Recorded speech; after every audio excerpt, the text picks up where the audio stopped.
Welcome, everyone. Good afternoon, and thank you for joining us today.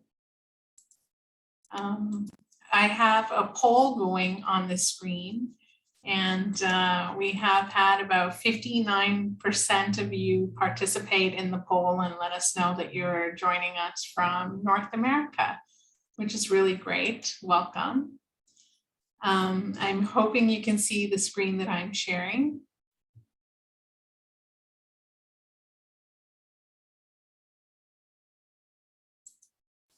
So our parallel event today is on cross-cultural connections, environmental concerns, and female empowerment.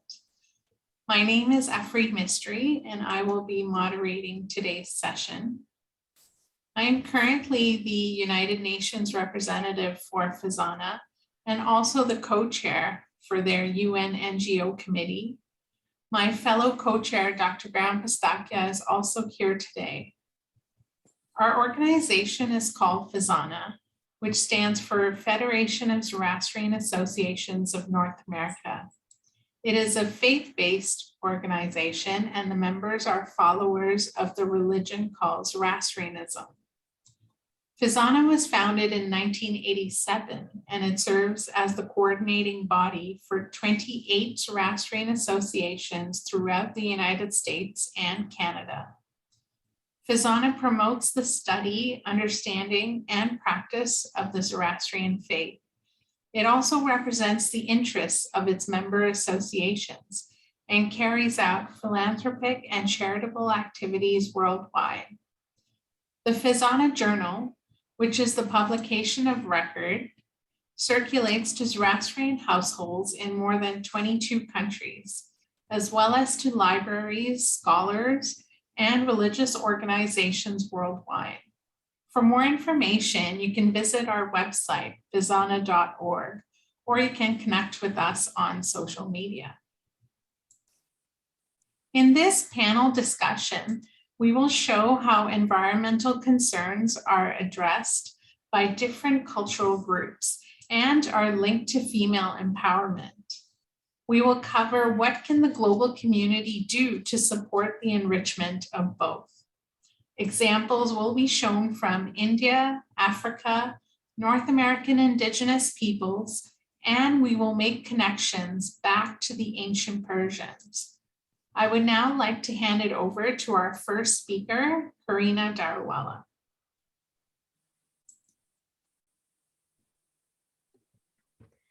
Hello all. My name is Carina Daruwala, and I'm a freshman at Georgetown University's Walsh School of Foreign Service in Washington, D.C. Here, I'm hoping to pursue a joint major between the School of Foreign Service and the McDonough School of Business called Business and Global Affairs. If you're interested in getting in touch, please feel free to reach out through my email or through my LinkedIn.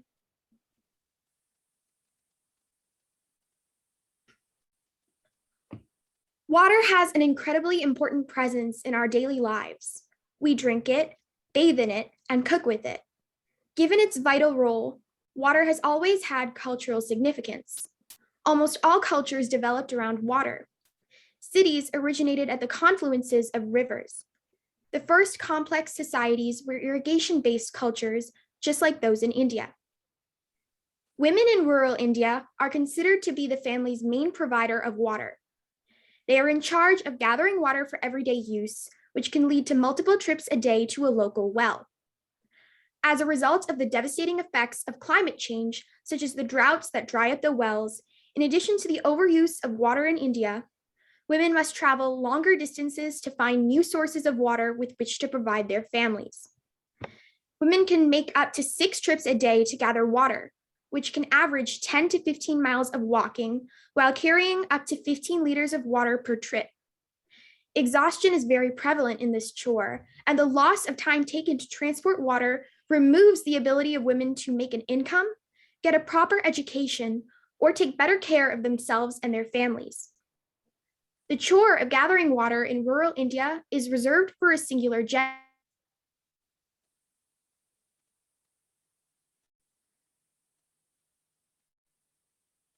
Duties around the house. Girls start participating in these tasks as young as 10 years old, and they eventually lag behind in studies and are forced to abandon their education. Once a girl starts her period, it is very difficult for her to properly take care of herself since she may lack access to a private toilet and adequate menstrual hygiene information. Rural Indian women are at a higher risk for infections due to their frequent contact with unsanitary water. Trachoma, a water wash disease that can lead to blindness, is transmitted through contaminated water where women gather. Women and girls collecting water are also susceptible to diarrhea, hepatitis A, and leptospirosis, which is a bacterial infection from water that is tainted by animal urine. To account for the lack of access to clean water and sanitation amongst the rural Indian communities, several organizations have been formed, and I'd like to share with you some of them now.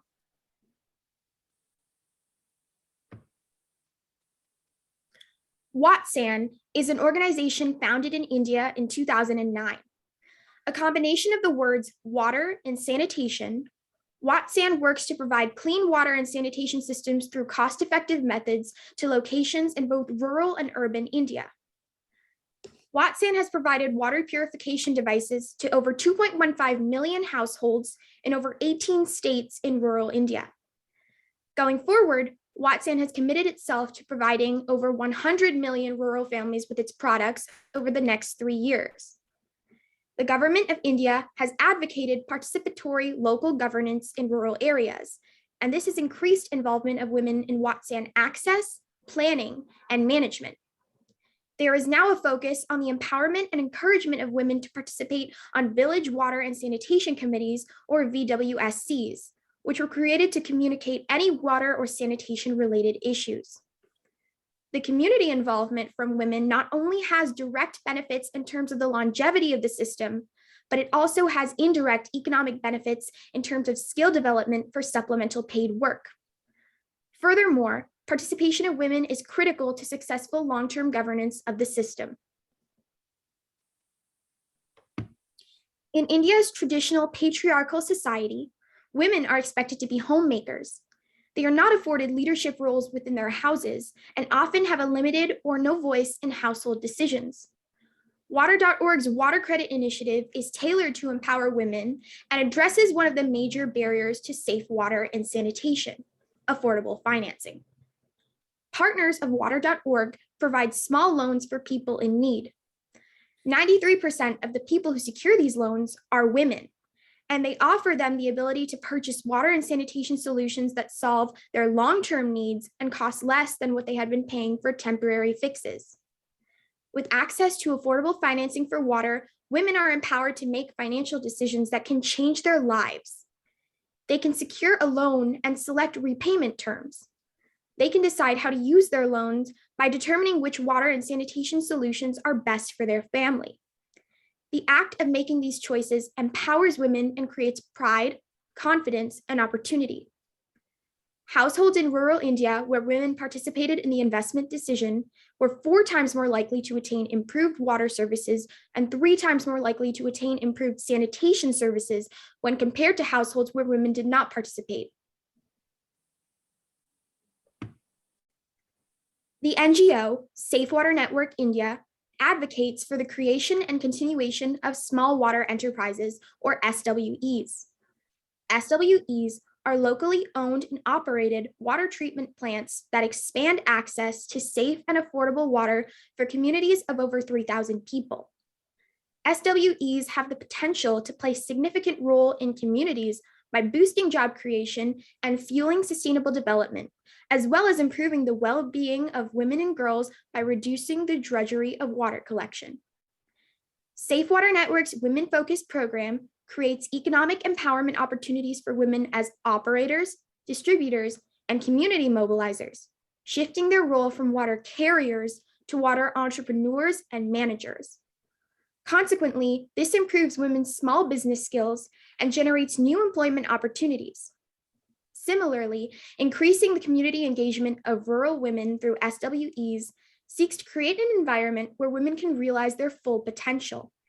For instance, in Telangana, where the NGO has developed water stations called IJAL, 170 women have turned entrepreneurs and have provided 1.5 million people with affordable access to safe drinking water. The NGO aspires to eventually provide safe water access to over 5 million people in Telangana, Maharashtra, and Uttar Pradesh. UNICEF'S WASH, or Water, Sanitation, and Hygiene Program, created a plan to ensure that every child lives in a clean environment with access to basic sanitation and safe drinking water. UNICEF works to ensure that the affected populations receive drinking water, sanitation facilities, and practice hygienic behavior, therefore reducing the chances of waterborne diseases.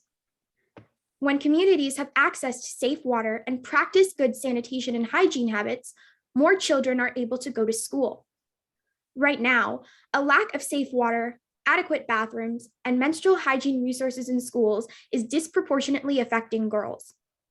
With access to safe water on campus, menstruation hygiene management resources, and bathrooms constructed with girls in mind, they can feel confident attending school. Students, teachers, and staff are also trained in menstrual hygiene management to reduce stigma and create a comfortable environment for girls.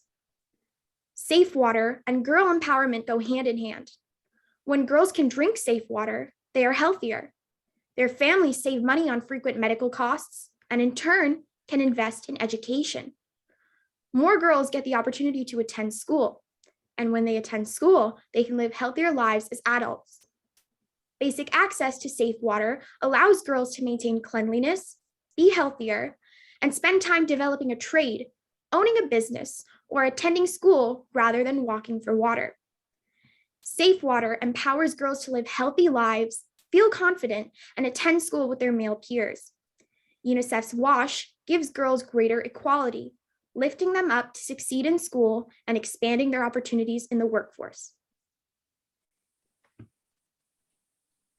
Sustainable economic growth is unattainable without women empowerment, and measures for gender inclusion are the driving factor behind social progress and economic growth. Working women have an enormous contribution to education, health, and wellness. Therefore, achieving gender equality is indispensable to all developments. With that said, here are a few ways on how to empower women globally. First off, place women as leaders and give them decision-making roles. Women have actively started participating in industries such as natural resource management, domestic wellness, entrepreneurial work, and even energy and climate change. Yet most women still don't have access to good job opportunities and resources to get a better paid job. Another way to empower women is to entrust them with entrepreneurial work. The state can take initiatives to train women in business skills for better job opportunities. By investing in women's education, women will increase their participation in the workforce. Women can therefore empower other women, which is the third way they may create progress. To promote women as leaders, mentoring programs should adopt an approach where one woman can teach another, training them in income-making skills and essentially becoming their mentor. This is the way that women will bring about change and create a better world for themselves. Thank you for taking the time to listen, and I would now like to hand it over to our next speaker, Anahita Verahrami.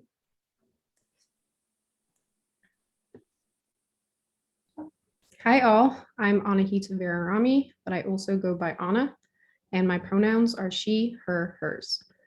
I graduated from Cornell University in 2017 and am now completing my master's degree in the graduate degree program in ecology at Colorado State University.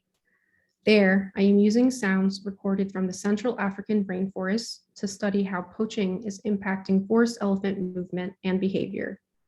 If you're interested in getting in touch after the presentation, please feel free to contact me through email, LinkedIn, or Twitter.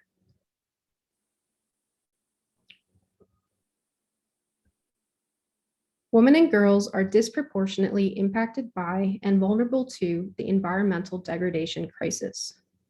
As caregivers responsible for the nutrition, maintenance, and care of their households, women are tasked with responsibilities such as finding food, water, and fuel, as seen by the photo here of a young woman collecting firewood in Tanzania. This gender-specific division of labor in rural societies throughout Africa consequently means that the many negative environmental effects are mostly confined to the women who are engaging with the environment daily as natural resource managers for their families and communities. But many organizations across Africa are working within an ecofeminist perspective, a perspective that is structured around the idea that patriarchal societies exploit both nature and woman by subscribing to the same male-centered framework. Using this approach, women are empowered to participate in decision-making on land rights, influence environmental policy decisions, and engage with environmental conservation through roles as market vendors, scientists, and anti-poaching patrols. Let's take a look at several examples of how a few organizations are accomplishing this.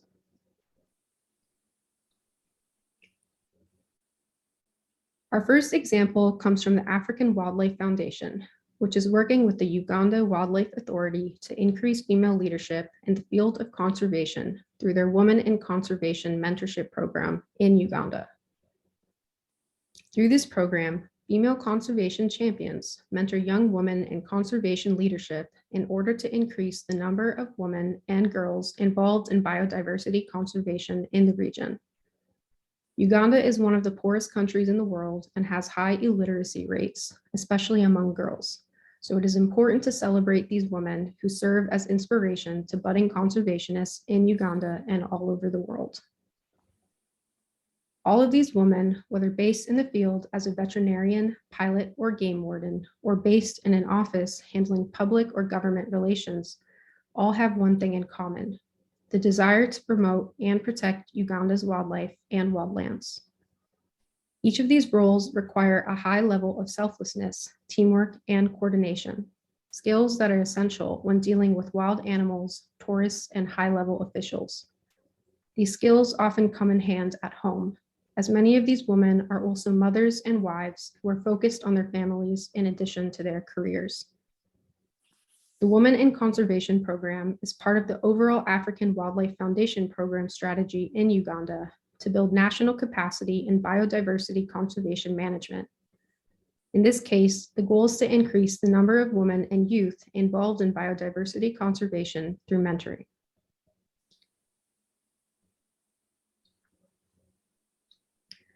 Another group, African People and Wildlife, has started an African Women in Conservation initiative. Through this initiative, African People and Wildlife is focused on breaking down the barriers to obtaining conservation opportunities that women and girls have faced. They are increasing women and girls' access to conservation opportunities in a few different ways. First, through the creation of their Women's Beekeeping Program, 100 women's groups and over 1,750 rural women have been supported to develop environmentally friendly businesses through the provision of microgrants, beekeeping training, entrepreneurship training and mentoring, and market assessments. Second, through their Women in Conservation internship program, 12 internships are offered each year to rural and Indigenous women in order to provide them with opportunities to work in high-impact conservation programs, receive an introduction to project management, and continue to develop their technical skills. Lastly, a new Girls Club program has been added into an existing environmental education program in Tanzania. These clubs give girls access to safe and nurturing environments where they can gain life skills and are additionally linked to the Women in Conservation internship program so that the girls in the club have access to female role models and mentoring opportunities from young women in the conservation field.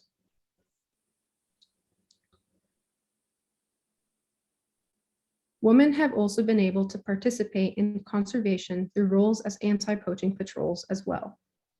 From the female rangers working in Virunga National Park to the Black Mambas working in South Africa, women have been empowered to work to stop and dissuade poaching in and near several of Africa's national parks.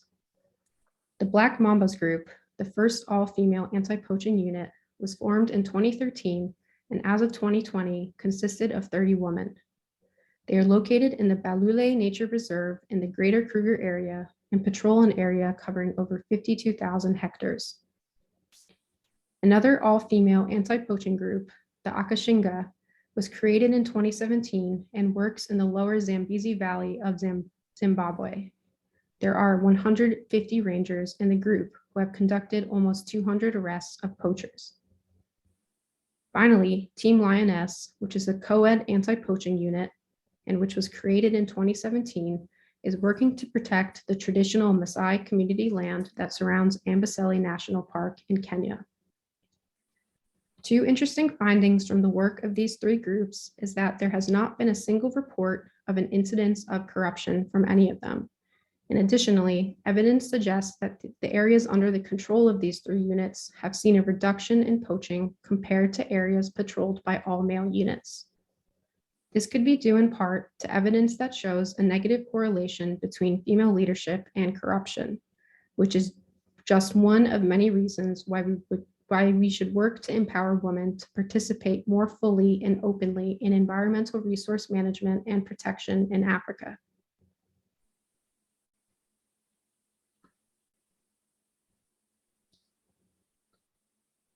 As citizens of this planet, we each have a responsibility to work to effectively support female empowerment and environmental conservation.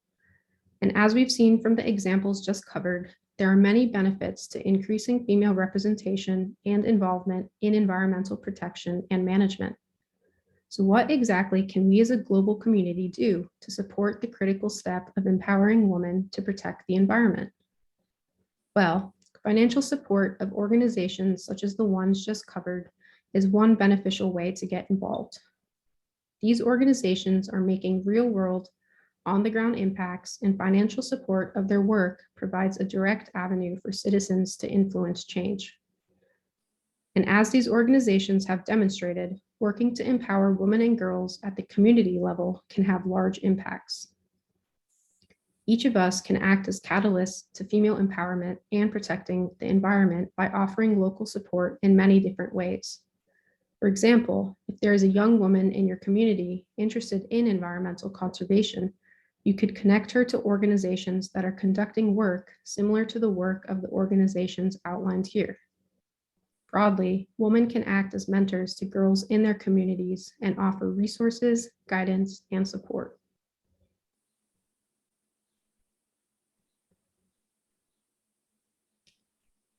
Moreover, we should each work to integrate women into the conversations we are having about potential solutions in order to diminish gender disparities in income, productivity, and social and environmental outcomes.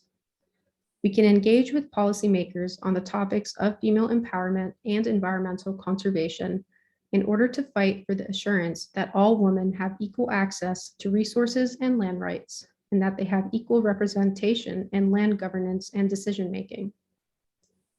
Longstanding gender inequality is one of the greatest barriers to humans successfully tackling environmental degradation. As you've learned from the examples covered, women's empowerment is a vital component of environmental conservation. We should each do our part to empower women and girls so they can determine their own futures as they continue to empower the earth. I would now like to hand it over to our next speaker, Maya Joshi. Thank you, Anahita. Hello, everyone. It's so great to see so many members of the community here and others as well taking an interest. My name is Maya Joshi, and I'm currently in my junior year at Seton Hall University in South Orange, New Jersey, where I study foreign diplomacy and modern languages, specializing in Chinese and Spanish. I can be contacted through my school email or via LinkedIn, and I'm always happy to connect with others I can learn from, so please don't hesitate to reach out. In this section, I'll be discussing female empowerment as it relates to the protection of water on Indigenous land.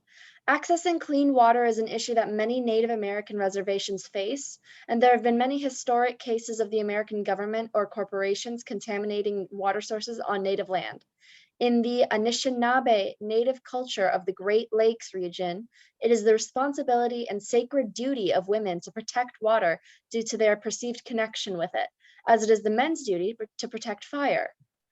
Indigenous women are also one of the demographics most likely to face violence. Native American women are murdered in rates 10 times the national average, with homicide being the third leading cause of death for young Native women, according to the CDC.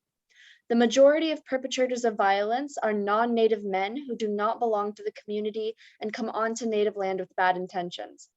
Oil pipeline construction on Native land risks water and women alike, with great potential to destroy lives. I will elaborate further in my presentation. Access to clean water is essential to the health of all communities. Native American and First Nations people are among the most vulnerable populations in North America, facing a lack of access to clean water. In the United States, Native American households are 19 times as likely to not have indoor plumbing as white households. In the Navajo Nation, the biggest reservation in the country and home to the Navajo people, 1 in 3 Navajo homes don't have a toilet or sink, meaning the Navajo are 67 times more likely than the rest of America to lack indoor plumbing or immediate access to running water. 1 in 3 Navajo households must travel every day to access water, paying much higher prices than they would for piped water. And the fight against pollution of existing water sources on Native land can be very difficult, but past struggles show the lasting effects of pollution on Native land. For decades after World War II, uranium mining was a booming business, with companies mining millions of tons of uranium from Navajo land. However, when uranium mining dropped in profitability, the companies packed up and left, abandoning hundreds of uranium mines and tons of debris and industrial waste that was not properly disposed of. Uranium contaminated springs and wells. No one thought to warn the Native community of the dangers, and so children played in the piles of debris, children swam in, and livestock drank from pools of uranium contaminated water, and cancer rates skyrocketed, with cases in the Navajo Nation doubling from the 1970s to the 1990s. Only in the past 15 years has the government begun taking steps to mitigate the damage. However, there are organizations working to solve the water crisis. Dig Deep is a human rights nonprofit working to ensure that every American has clean running water forever. They manage the Navajo Water Project, which works to bring clean running water, hot and cold, to Navajo homes.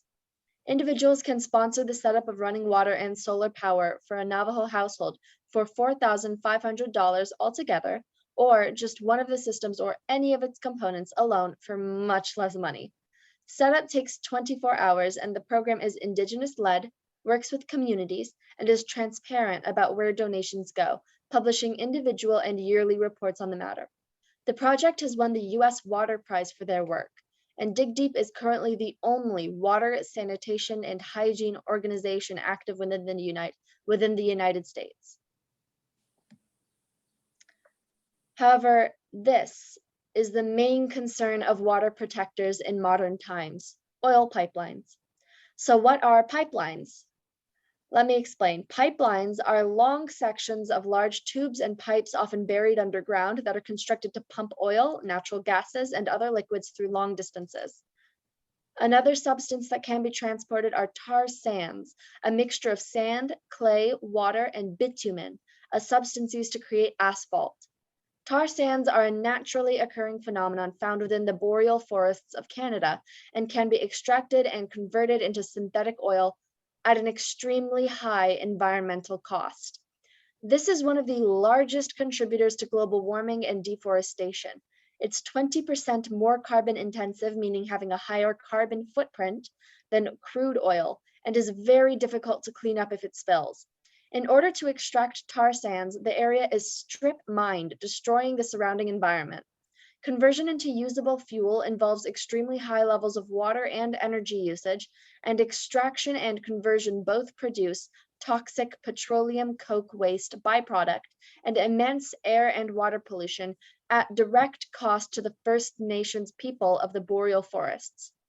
Tar sand extraction creates 3 times the pollution that production of the same amount of conventional crude oil creates. Tar sands are also riskier to transport, as their thickness and higher acidity results in a higher likelihood of leaks. The 2010 Kalamazoo River spill, if you remember that, was a tar sand spill that cost over $1 billion to resolve, with the Canadian energy company Enbridge at fault. The spill occurred months after Enbridge was warned that they were not properly monitoring pipeline corrosion, and Enbridge did not take steps to rectify the situation until 17 hours after the spill. Considering the hardships already suffered by Native Americans due to pollution and a lack of access to clean water, it should be no surprise that the threat that oil pipelines pose of spilling and contaminating native water sources is not taken lightly. Currently, the main fight for water protectors is Line 3, a pipeline expansion proposed by Enbridge in 2014. The expansion involves the construction of an entirely new pipeline corridor in Minnesota, the path of which would go through undeveloped wetlands, river headwaters, and the Lake Superior shore. It would run straight through the territory of Anishinaabe Native people and destroy their fields of wild rice, a staple of Anishinaabe culture and diet. The older corridor, according to Enbridge, has over 900 structural anomalies, such as cracks, leaks, and sections of defective coating, all of which could lead to oil spills or water drainage from the environment surrounding the corridor. There already have been multiple minor leaks and spills from the corridor. Enbridge wants to replace the old Line 3 with the new Line 3 corridor and leave the old corridor as is, abandoned in native treaty lands, just like the uranium mines were many years ago. But locals fear what would happen if the new line spilled. Oil is a pollutant and tar sands are much worse. The damage to wildlife is at best long-lasting and at worst devastating. Nothing can grow on land spoiled by oil, and the water is left ruined. The Anishinaabe stand to lose rivers, lakes, farmland, important and culturally significant wild rice paddies, and much of their wildlife in the event of a spill, which is just one of the ways that things can go wrong. In the construction of Line 3, Enbridge has already pierced a northern Minnesota groundwater aquifer after drilling 10 feet past what they'd stated they would drill. The resulting leak went unfixed for a year, losing over, wait for it, 24 million gallons of precious water and risking nearby rare calcareous fens wetlands because Enbridge did not bother to report the obvious breach. It was discovered by the state in the course of an environmental investigation. In many Native American and First Nations cultures, women have a special connection to water as both are seen as life givers. When a woman is pregnant, it's said that she's carrying water within her, and that when she gives birth, the water is expelled, giving new life. Across North America, Native women are looked to as the leaders in the fight for clean water. Many groups and organizations centered around water protection are led by women. Seeing women at the forefront of this important issue is empowering for women around the world, especially Indigenous girls. Indigenous women also have the most to lose from the construction of pipelines on and near Native land. The construction of pipelines directly worsens violent crimes targeting Indigenous women, already a population disproportionately affected by sexual violence. In order to make construction more efficient, work camps spring up in the areas near construction, often on or near Native land.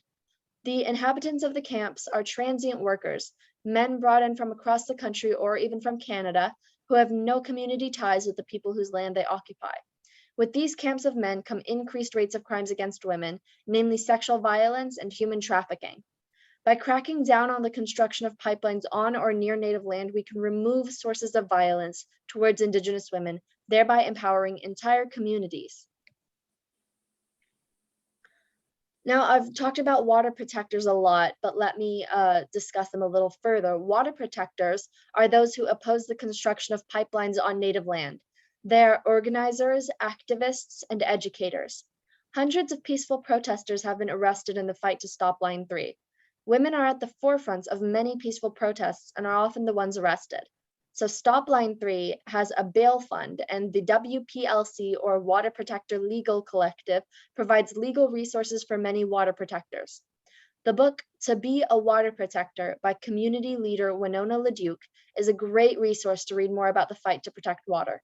LaDuke is the co-founder of the Native women-led organization Honor the Earth, who have done a lot of work in the fight to stop Line 3 and more. She is among the protesters protecting Shell River in this image. Here's a quote from her book.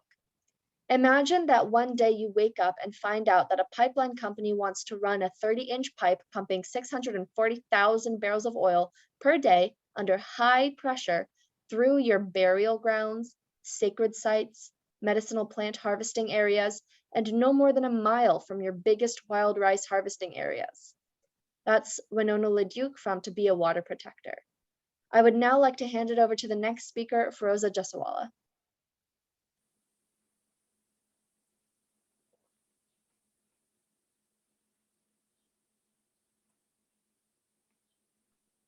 Hello, everyone. I hope you can hear me all right. I just want to preface this with a very quick note that for some reason my computer is saying it's overheating. So I hope we get through this very well and safely. Anyway, I'm Feroza Jussawalla. I'm Professor Emerita at the University of New Mexico in Albuquerque, New Mexico. As we all know, since we are all Parsi Zoroastrians here, I am a Parsi Zoroastrian originally from Persia and in Iran today. My ancestors fled Iran during the Arab conquest and came to India, where I am from. And we know this, we are a nice FEZANA community here, so you don't need to hear that. I would like to say, however, that I have lived in the US Southwest for 40 years, ever since I came to the US in 1973, and I have felt a strong connection with the people of the US Southwest, largely the Hispanic and the Native American communities. I have lived and worked in Utah, Texas, El Paso, and now in New Mexico. So I know the US Southwest communities and people very well and feel a great deal of affiliation and community with them, and often write about them in comparison, as well as write about them in my poetry. Dolly Dastur is present here, and she will testify to the fact that there's a little article about our similar communities in the current FEZANA journal, a beautifully put together journal with lots of water issues and articles. So if you haven't picked up the new FEZANA journal, please do so ASAP. Now, as I said, I have always been intrigued by the connections between the native peoples. One of my first poems is Taos Pueblo. It is published in a collection of poems called Chiffon Saris, where I've put together our connection. You know, our Parsi ladies have always worn chiffon saris with the Native American symbol of the Lady of Guadalupe and also Ganesha. And I wrote this poem upon looking at Taos Pueblo, and I say here I am in Taos Pueblo, nestled in the crook of the sacred mountain's mothering shoulder. Mesas turn into rocks piled upon rocks, patthar patti, and merge with the red-brown sandstone sculpted by the winds into arches, sifting, shifting sands in the grand sweep from Dead Horse to the Deccani Plateau, Jahilia, Mongolia, all holy sands from Mecca and Medina to Chimayo. And this, of course, needs to be underscored more than anything.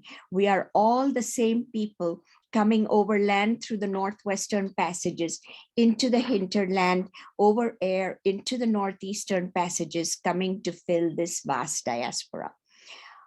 One of my colleagues, the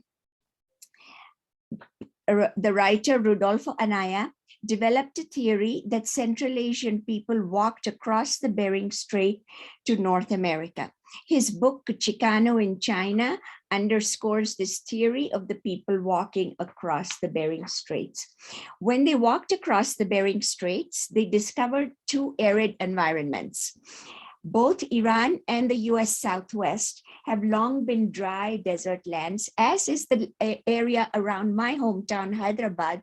As I mentioned, Patthar Patti in the poem before, it's all very dry and rock upon rock. Both Iran and the US Southwest have long been dry desert lands with a shortage of water. While the Iranians developed a system for transporting water called the Qanats, I'll get to that in a minute, Native Americans mostly relied on collecting and storing water through rain and snow, which is why it has an immense emphasis on on collecting pottery and having pottery. The Navajo Nation still suffers because the system of collecting water. Climate change has increased the dryness in the US. Here you will see the cliff dwellings from the Mesa Verde, and you will see the kind of pottery that is existent here. It was typical for Native women to carry water on their heads, just like in India. In all cultures, women are the bearers of life in both metaphorically and literally, and in terms of the water, which is water is life. The next slide shows you the Navajo Nation. The Navajo Nation spreads over the four corners, Colorado, Utah, Arizona, and New Mexico. And as you can see down here, there's a little bit of the Navajo Nation here close to Albuquerque. And it extends vastly into Arizona, which is also very dry. The next slide will show you the Navajo living conditions, which are on very arid lands. As you can see, this is all desert with just scrub brush.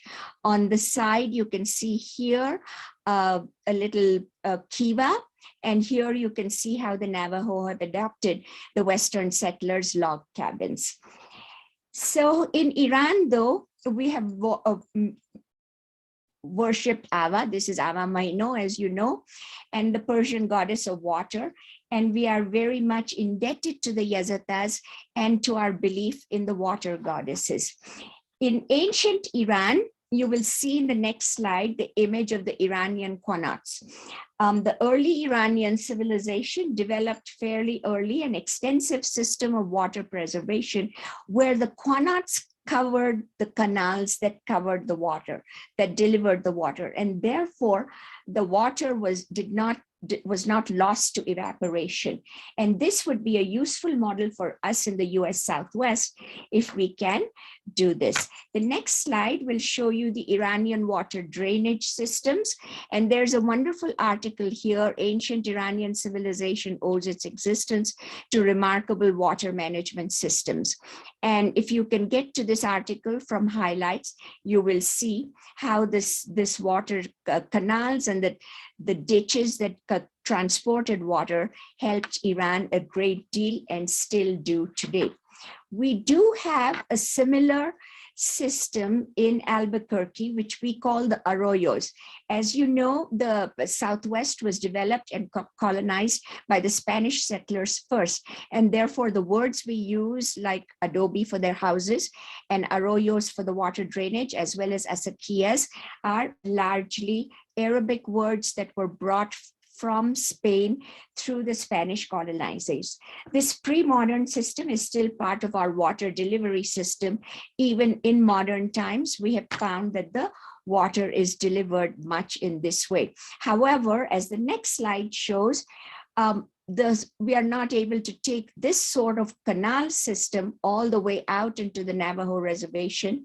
And so the shortage of water exacerbated the COVID crisis among the Navajos. As Maya's presentation also showed, the water has to be taken in by trucks and has to be connected by these plastic water collected in and maintained by these plastic systems. And this is a typical Navajo hand washing station, which, as you will see, is not very sanitary. It does not provide very sanitary ways of either collecting the water or of washing hands. Now, activists have protested the gas lines, just like Maya presented before, all the ways from barriers to Window Rock, because these do desecrate the holy lands and the sacred lands sacred to the Navajo peoples.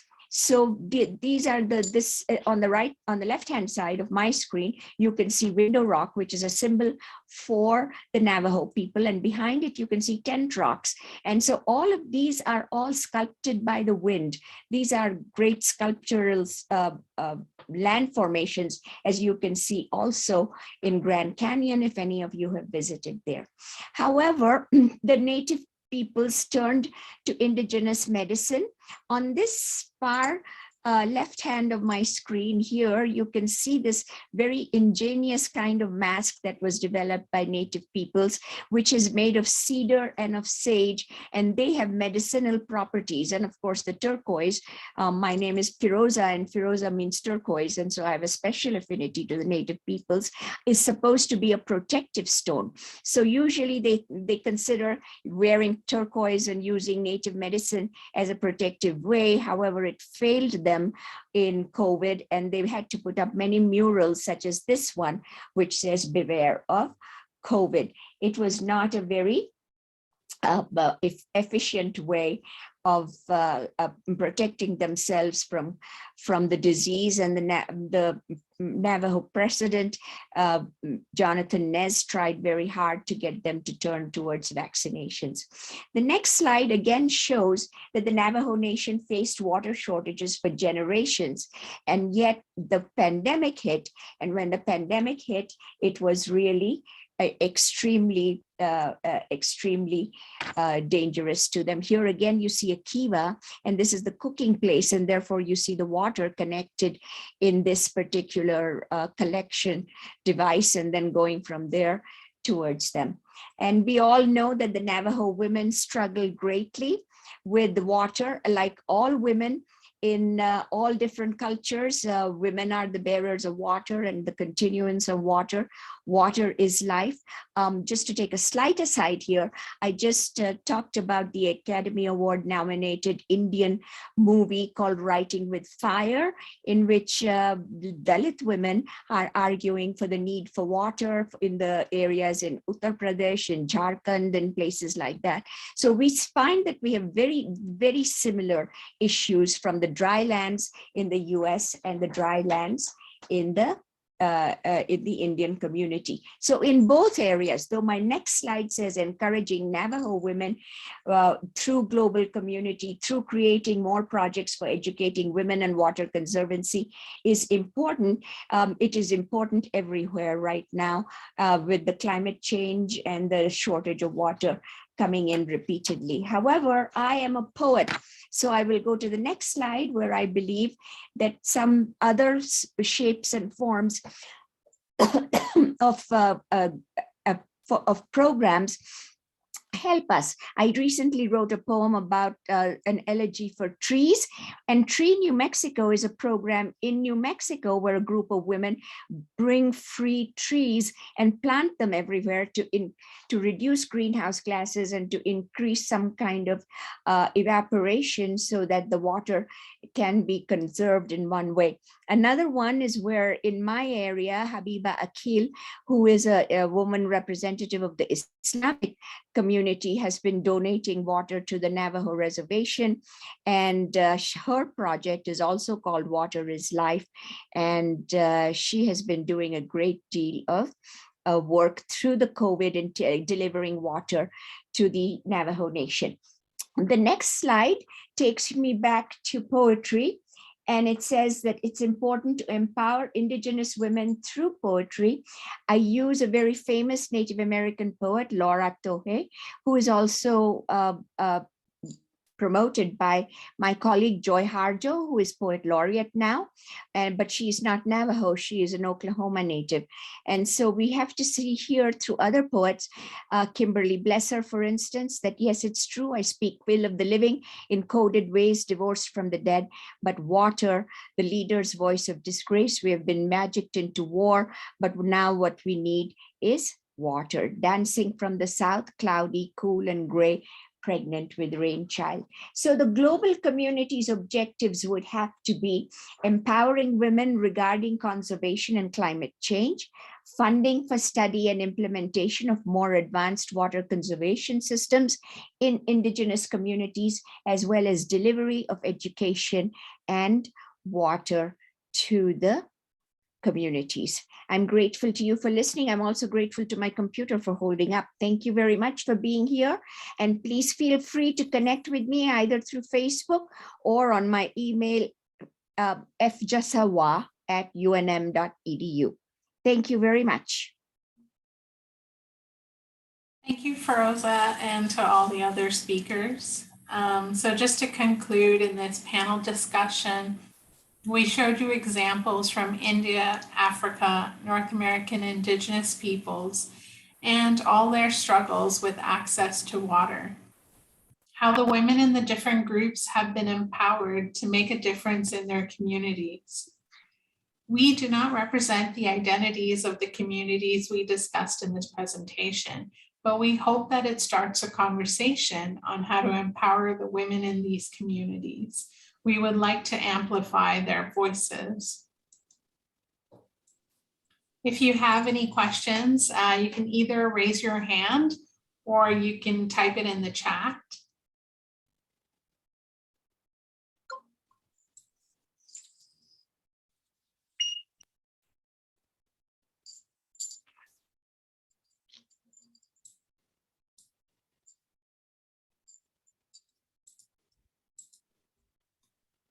Okay, we have a question for Feroza by Dyson Swift. Do you want to unmute yourself? I'll just give the ability to unmute. You can go ahead and unmute yourself and ask your question.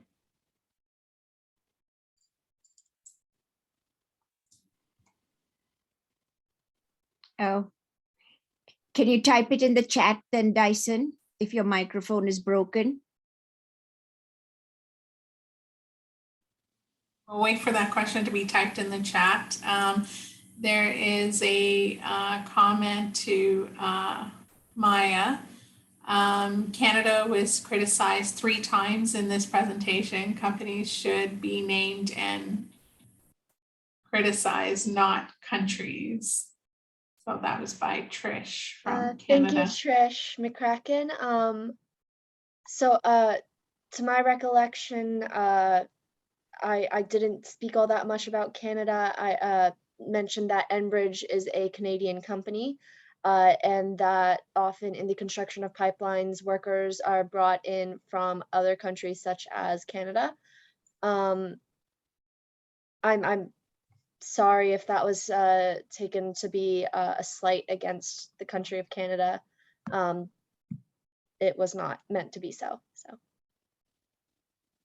Hi, sorry, I just wanted to. The problems you raise come from Alberta. It's only one of 10 provinces and 3 territories. To criticize the whole of Canada for one province of rednecks isn't fair.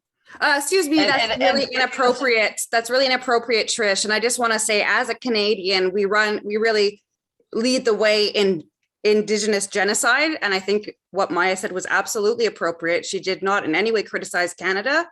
She, in fact, talked about Enbridge, which runs not through just Alberta, but many provinces.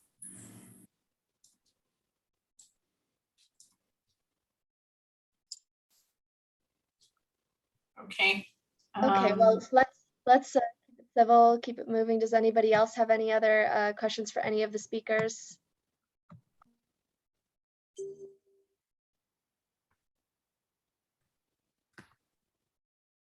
So there's a question from Dyson. The question is, was that article you mentioned regarding ancient Iranian water conservation strategies? It seemed really interesting. Feroza, that one's for you. Let me give you that citation in 1 second. 1 second. Let me go back over here. And it is in highlights, and it is, let me see, WEF resources, ancient Iranian. If you type this into your Google, you'll find it, Dyson. Ancient Iranian civilization owes its existence to remarkable water management system. It was published August 30th, 2016. Excuse me, April 30th, 2016. It's in WEF highlights. And it is very interesting. It kind of starts out, I can read you just the beginning. If you and your pals were planning to start a new civilization, you would probably think twice about setting in the middle of the desert that receives less than 127 millimeters of rain a year. But such a practical concern didn't faze the Persians, extending and entering the desert in the present day more than 3,000 years ago. So it does do this entire working on the Qanat system that was developed much earlier than the picture I showed. The picture I showed is more of a modern picture, maybe going back 200 or 300 years, but they developed this sort of covered system long before the habitable civilizations. We have a question from Geeta. How climate change impacts water access. Geeta, did you want to unmute and elaborate on your question? It was excellent. I learned so much. Excellent. Thank you. No, I think it's clear. If you would like to answer, that would be great, or touch upon it. And it's a big subject, but thank you. Geeta, I can answer it very quickly. You know, our dew point in Albuquerque, due to the lack of rain and snow, has dipped to minus. At one point, Behram asked me, are there plants like cacti that put water out into the air at night? And it's just not so, because the dew point is at -12, -17, meaning that it's so dry. We had a storm this past week where we just had water that was evaporating. The rain was evaporating before it hit the ground. We have got both high levels of heat and high levels of dryness, which have not been seen historically before, especially in the US Southwest. I think this is because we use the water so much, and not to criticize people of any class, but a lot of wealthy people use the sprinkler systems on their lawns and the golf courses, so the water is diverted thus. But it's not there for evaporation purposes and not there for rain. So we are having a fair amount of difficulty with water here. I make sure that every cup of water goes into a plant or something. Thank you, Feroza. Afreed, could I say something? Yeah, we'll go to Behram Pastakia next. Thank you. I wanted to address 2 points which were raised in the Q&A. One was about the Qanats in Iran, and the other one was what Feroza just mentioned about the lawns and the sprinkler system. So first, to start with the ancient Iranian architecture, it's amazing that thousands of years ago, they had figured out an engineering system to bring water from the mountain Damaban, have rainwater harvesting, and they created items called yak chal. Yak is ice and chal. It's a situation where you can actually have cold water and make ice cream underground. They had respect for the aquifers, which were constantly being recharged. And that's how the water was brought all the way down to Persepolis, Takhti Jamshid, even Pasargade. And we had this history, ancient Iranian history of rose gardens and pomegranate gardens, which are a heritage of our ancient Zoroastrian beginnings. However, they are still viable today. This is happening in Afghanistan. They are still being used. When the Parsis migrated from Iran to India, they took this idea with them and they modified it to create what are called takas, underground water systems. That concept has also been morphed, and as we speak today, there's a young Zoroastrian entrepreneur in the village of, in the town of Surat and Navsari, who's recharging the aquifer in apartment buildings by going back to the same concept of filtering the rainwater and recharging the aquifer. So the point I'm making is the ancient wisdom from Iran is applicable to our present day situation. Now I want to move to the second topic, and that has to do with what Feroza just said about lawns. We have to rethink what is the concept of beauty. Do they have to be well manicured lawns? That is antithetical to the whole idea of conservation of the earth. The idea of permaculture, permanent agriculture, comes from Australia. The indigenous tribes there live in harmony with nature, and the way they are doing it is to plant perennials which supply food. So imagine, instead of having lawns where we live, if we had fruit orchards where we lived, we would solve so many issues about climate change. I just want to leave that thought with the panel, and I'll be happy to engage with anyone here if they would like to continue the dialogue. But I don't want to eat up too much time with this panel. Thank you very much, panelists, for a beautiful job. Thank you, Behram. We'll go to Zareen next.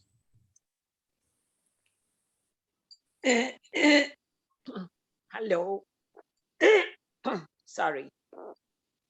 I wondered if any of the panelists would like to share something about how Zoroastrianism emphasized environmentalism and particularly the purity of water years before we even started polluting this earth, and cautioned us about it, and some guidelines we were given. Well, if I may, I originally had wanted to do my presentation listing the Yazatas, and one of my friends in Mumbai, Parveen Kavarana, was willing to help me with the names of all the Yazatas. So, you know, we already, well, first of all, Zoroaster himself emphasized not mixing certain kinds of things. We have strictures, for instance, and we all know this about cutting hair and not putting it in a certain place, cutting nails and not, you know, that which will not dissolve into the earth fast enough. So we do have these sorts of strictures that have been handed down to us that are very old and are not new.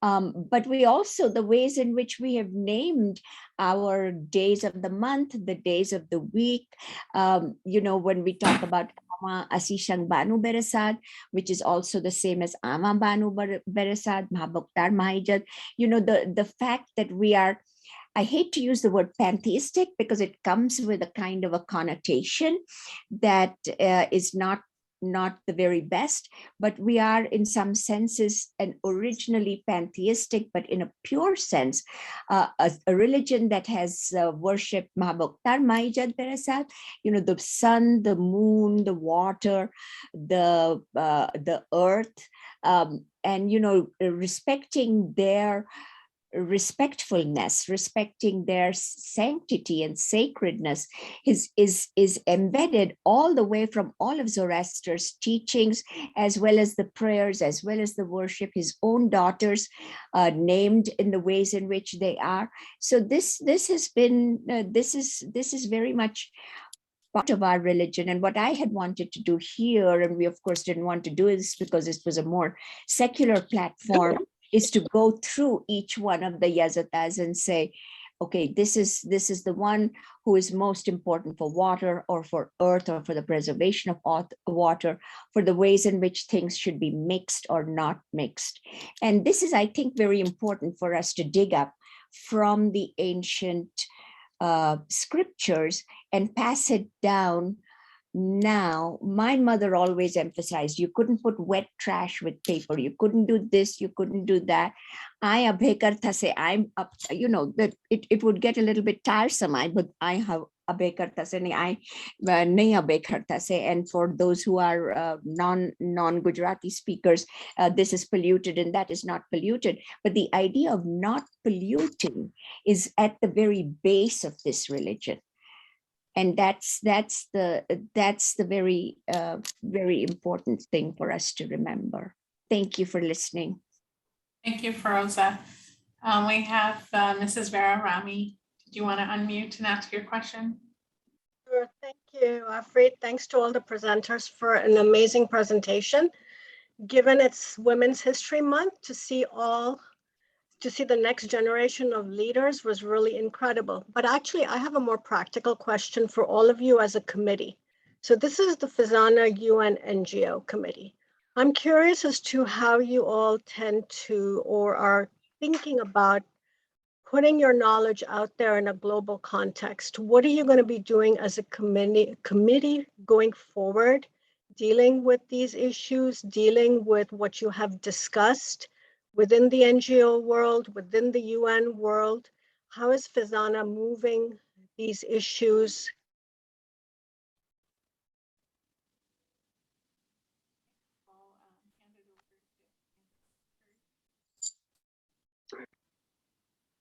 Afreed, you want to take that question or do you want me to take it? I can take it if you like. Behram, go ahead. So Shanaz, you made a very, very important point. And what we have is a 10-year program. So the Sustainable Developmental Goals of the UN are coming due in 2030. And from the UN NGO Committee of FEZANA, we have launched what is called the AWA project. So AWA stands for water. And in that, we have so far gotten 140 volunteers from more than 10 countries all over the world. And these range from anywhere from 7 years to 80 years. So it is intergenerational. And we have created 5 different programs where people can participate depending upon their individual skills and interests. So water and trees is one group because we know it connects back to what Feroza was saying about our ancient religious scriptures. And Harvatat and Amritat, the 2 concepts in the Gathas, are related in the post-Gathic period to water and trees. And we find now the why they would do that. Because when you plant trees, you raise the water level. And that's good for climate change. So that is one group. Another group does with entrepreneurs. And we want to bring water to remote areas where there is no water availability. And one group is working on that. The third group has created community and education for adults. The fourth group has created community education for children. All these ideas are in the most recent issue of the FEZANA journal that Feroza mentioned in her presentation. I would urge all of us here to subscribe to the FEZANA journal and look at that particular issue, which was guest edited by Arid Mistry, who is monitoring the session. I'll leave it to that and let Afreed continue this conversation because she's really been the mover and shaker behind the whole AWA project. I hand it over to Afreed. Thank you, Behram. Yeah, we're trying to implement quite a few initiatives under the AWA project, which has to do with the creation of water. And we have now included water and trees, like Behram has mentioned. Next week on Tuesday, it's World Water Day. And on Wednesday, according to one of our 3 Zoroastrian calendars, it ends up being a water day for us as well because it's the Ava Para. And we have a guest speaker from our Ava project who is willing to come and educate people on water scarcity and how to change your water footprint in this world and be more conscious of what you are doing and how you could be wasting water. It's geared towards all of the family members, including kids, to listen in, and it's taking place Wednesday evening. So we're hoping a lot of you can join us for that Zoom event. I can put the details in the chat window if any of you are interested in that. And not to advertise, Bhaktavar is here herself, but for the Ava Roach Parab, anyone wanting Darni Pori can connect with Bhaktavar. Bhaktavar, you want to say something? Feroza, that's very kind of you, but I don't sell Darni Poris, I sell Badamni Boys.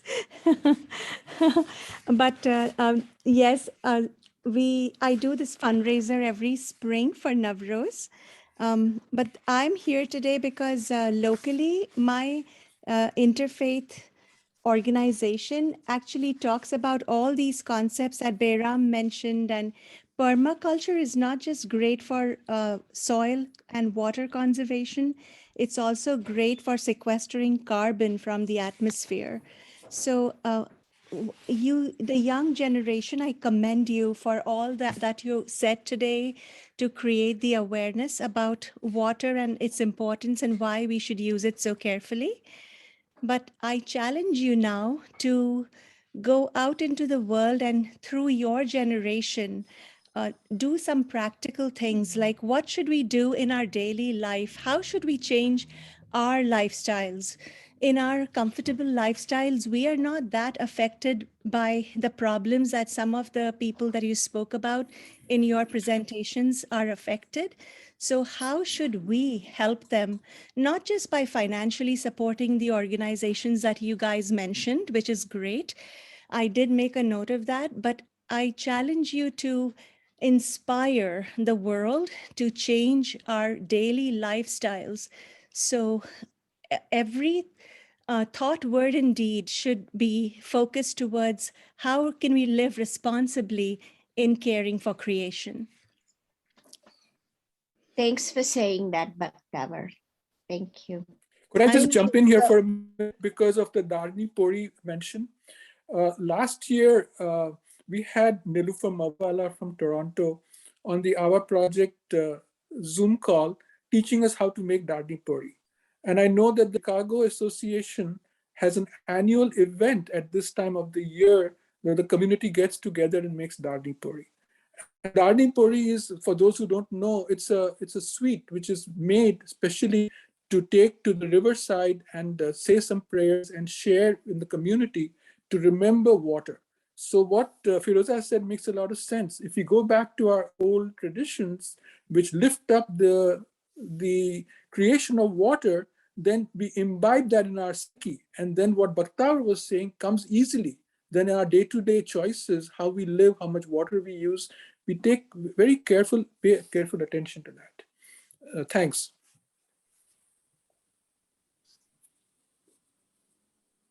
Okay, there's a comment from Dyson who is interested and intrigued by Zoroastrianism's intrinsic respect for the natural parts of reality and gives the culture a different respect for the land rather than through traditional Western lenses. Thank you, Dyson. Could I make one more comment while we are waiting? Based on what you just said, there is a very beautiful book called Braiding Sweetgrass. It is written by a lady called Kimmerer. She is an Indigenous American from the Great Lakes area of Canada and northern New York. And she has subsequently gained a PhD in botany from University of Wisconsin. She brings to the discussion the religious ancient wisdom of the Indigenous American Indian and ties it in with the science of botany. And it's a very beautiful book that I would recommend that we all read, Braiding Sweetgrass by Kimmerer. Thanks. Thank you, Behram. Any other questions?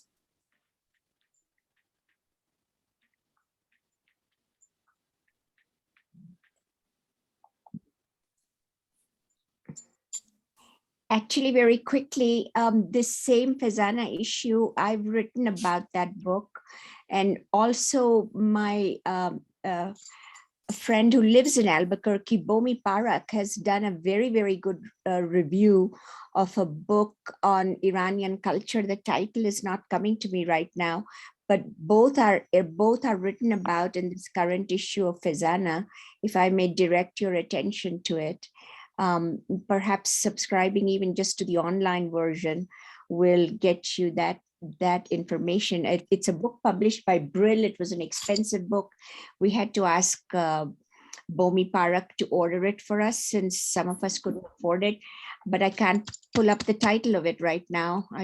But it's Ancient Iranian Cultures. It's written by a European person and it's published by Brill. So if you wanted to look up the kinds of things that you were asking about in terms of the pollution, the strictures and the on nails and hair and things like that, it's all in there, taken from the ancient scriptures.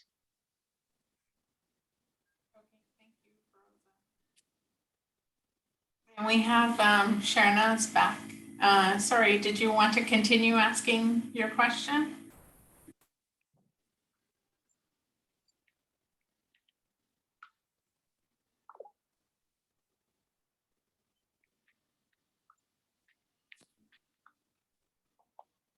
Or you could type it in the chat. I don't think she's connected on audio. Okay, any other questions? Well, I'd like to respond a little bit to the conversation that Bakhtavar, that Desai started, talking about what can we, especially the younger generation, do to help the situation. And as she said, we are more removed from it, and obviously I agree with that. But in the next coming years, and even we've already begun to see it, due to climate change, the entire world is going to see more and more severe instances of severe weather, things like hurricanes and tornadoes, floods, droughts. Everything is going to be much more severe. Like we can see from Texas freezing over in the winter time and leaving many injured and dead and unable to help themselves or their families. So these things will come to affect all of us, regardless of how rich or poor we are, or what country we live in. And so I think that we have no choice but to address climate change. I would just add to that. I think one important aspect of addressing climate change and biodiversity loss is that we need to be accounting for the people who live on the lands that we are trying to preserve. It is easy for us to come in as outsiders and make rules and establish these rules and hold these communities accountable, but without taking into account their needs and their values. And as Behram was pointing out with the Braiding Sweetgrass book, these communities' traditional ecological knowledge, which can be integrated into conservation initiatives and into the fight against climate change. I think if we don't address biodiversity loss and environmental impacts equitably, we're not going to do a good job at doing this. One more question in the chat box from Geeta. What does it mean to store water for the environment, and why is it important? Let me try to answer that. It's very important to store water in some sort of airtight cylinders, or even water preservation tanks, reservoirs,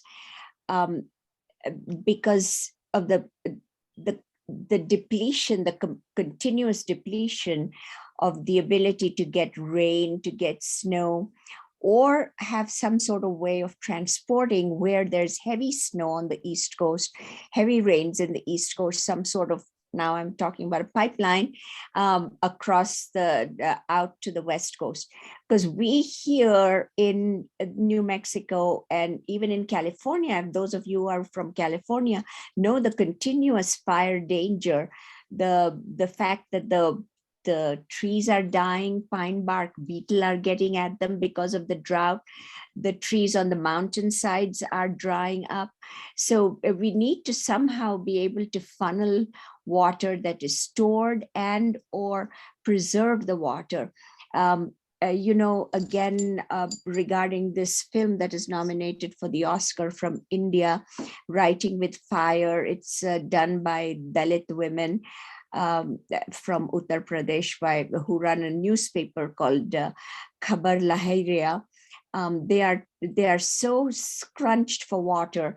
It was an interesting point where they said that they're asking, the men farmers are asking for water as dowry, access for water. They're not asking for money. They're not asking for Mercedeses. They're not asking for going overseas.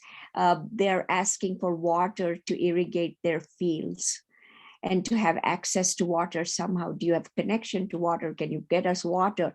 That seems to be the major issue in that particular area, east, north of the subcontinent. You know, if you envision the subcontinent, you all know that right above Calcutta, you know, you have Jharkhand, Ranchi, UP, and all of those particular areas. So if you can see the drought hitting there as well as in the Punjab,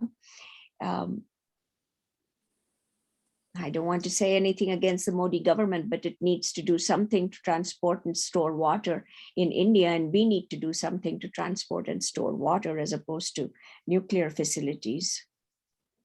Could I just say that Homi Gandhi is on the line, and he's from Bharuch, where they had the Taka system of storage of water by the Parsis, which they learned from ancient Iran.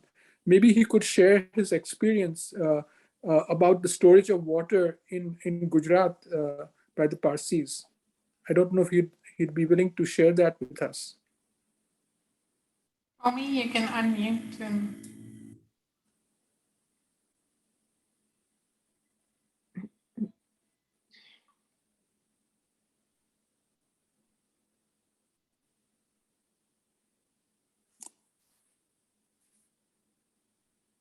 I wonder if he's paying attention. Omi Gandhi, are you there?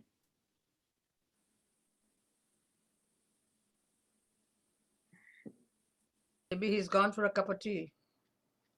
Could be. No, he has shared with us before that he actually grew up in Bharuch, where it was his job to take care of the water for the family that he would take out from the storage system underneath their house. And there is a movement now to make Bharuch as a possible heritage city by the UNESCO because of this ancient wisdom that is embedded in the culture. It goes back to ancient Iran, but it is very applicable to the present day world.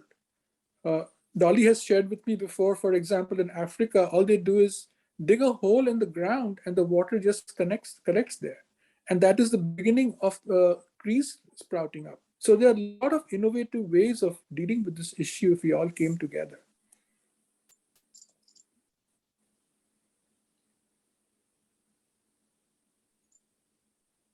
Any other questions? Hello, this is Homi Gandhi. Hi, Homi, good to hear you. Yeah, it was wonderful presentations by all of you guys. You did a wonderful job.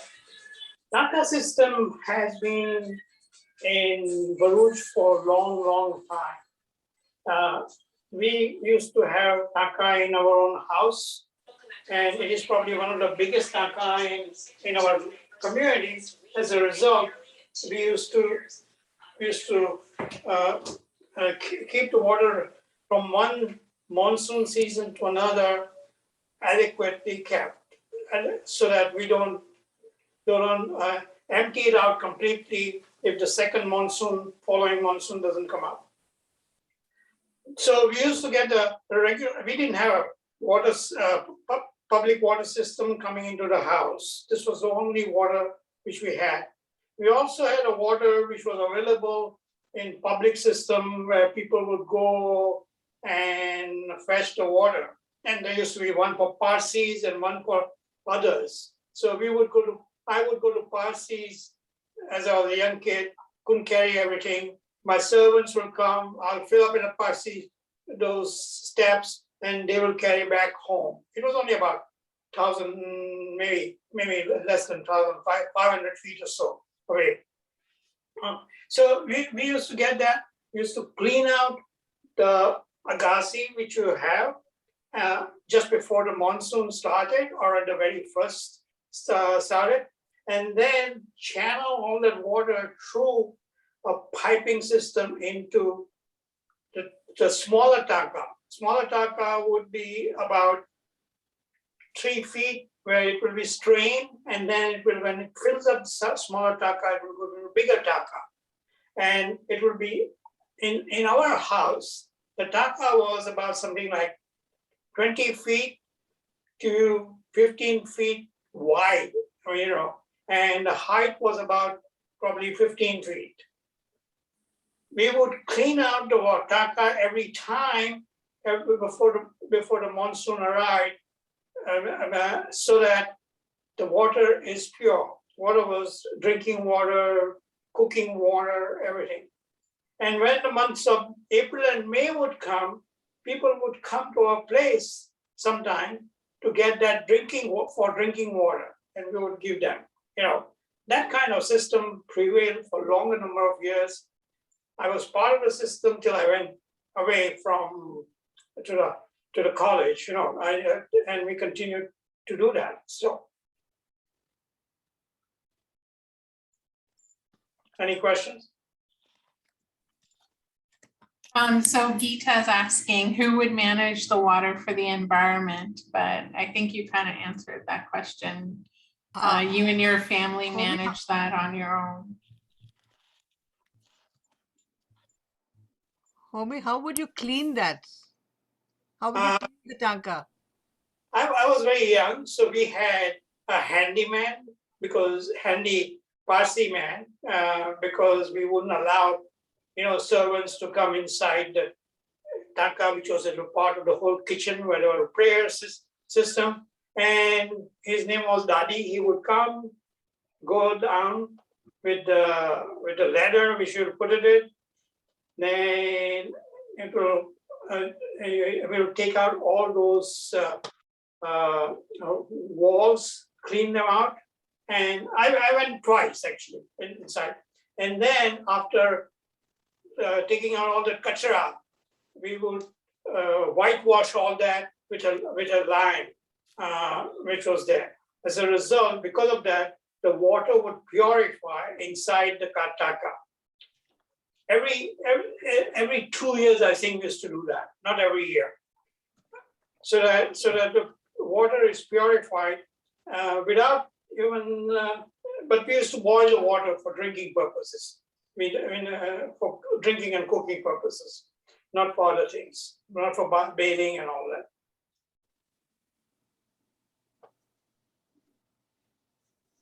Who runs from New Delhi? Thank you, homie. Hi, you're welcome. Information. Oh, Feroza, you need to mute yourself. Oh, okay. Good, how that can crisis very.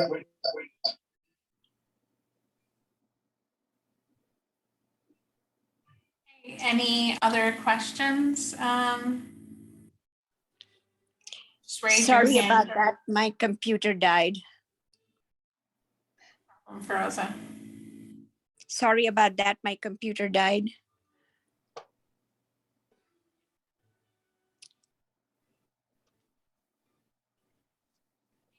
Thank you all for joining us today to talk about water and all of the issues that we're facing today. Hope you all have a great week. Thank you. Thank you.